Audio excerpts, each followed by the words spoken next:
My meeting starts again.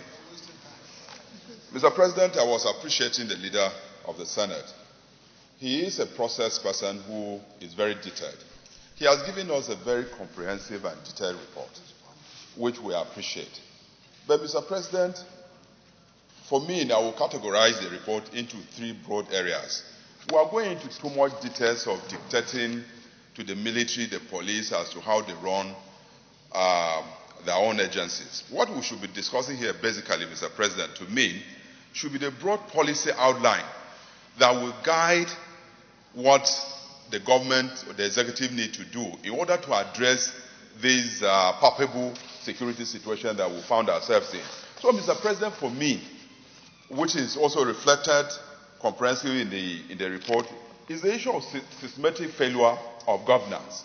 Mr. President, there is total failure on the part of governance as far as security issue is concerned. Because as a governor, when confronted with security challenges, you need to apply yourself and let the people see that you are serious in addressing the problem.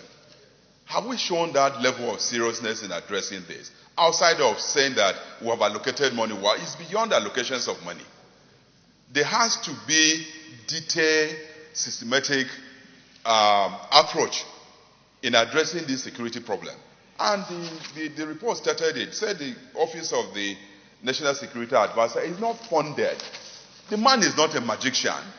If we don't have money, how will he work? How will he coordinate the system? He can't. That is failure on the part of government.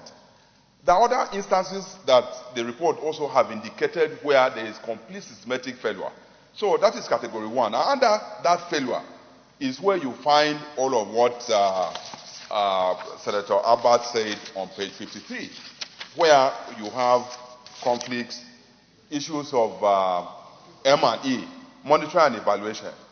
There is nowhere where you don't monitor. If you give an assignment, there has to be monitoring and evaluation so that you can determine and make projections. We don't have that. The report has captured it. It's part of systematic failure of government. Mr. President, the second one is lack of coordination. Broadly, what the report has talked about is that there is no coordination at whatever level between the agencies that are saddled with this responsibility. If there is no coordination, how can it work? If DSS, for instance, have intelligence and do not properly pass that intelligence to the military, there's no way it can work. And the report captured it completely. Those are areas that I think that we should be talking about. Total lack of coordination within the agencies that are saddled with security responsibility is what is affecting what we are talking about here. And we've been talking about it. Mr. President, now, lack of quality data. All over the world, there's no way that any system can operate without data. There's no quality data. Does our data have integrity? No. We have no data that has any integrity. So once you have data that lack integrity, Mr. President, there is no way that you can project and work. And that is why we keep running into problems. It's not just in the area of security. Look at our educational system. Do we have data that we can actually say that is okay, this is what we have, the trajectory that our education has followed? It's the same thing in the security system. So the report captured adequately the fact that we need quality data with integrity.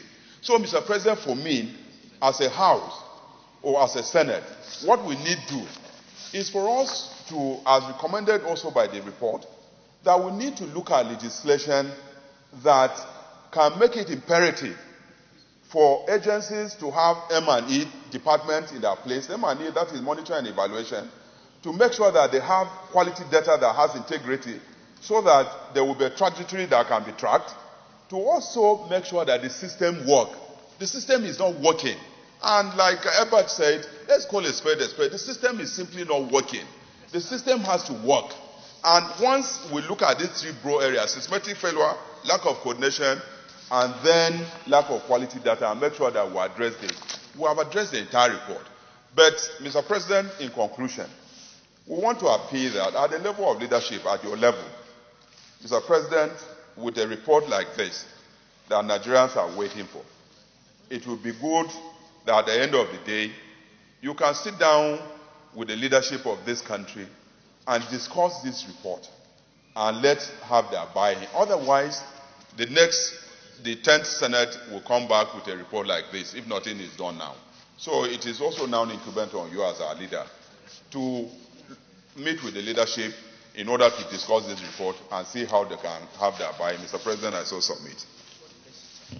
Senator Solomon Adiola. Don't do that. Mr. President.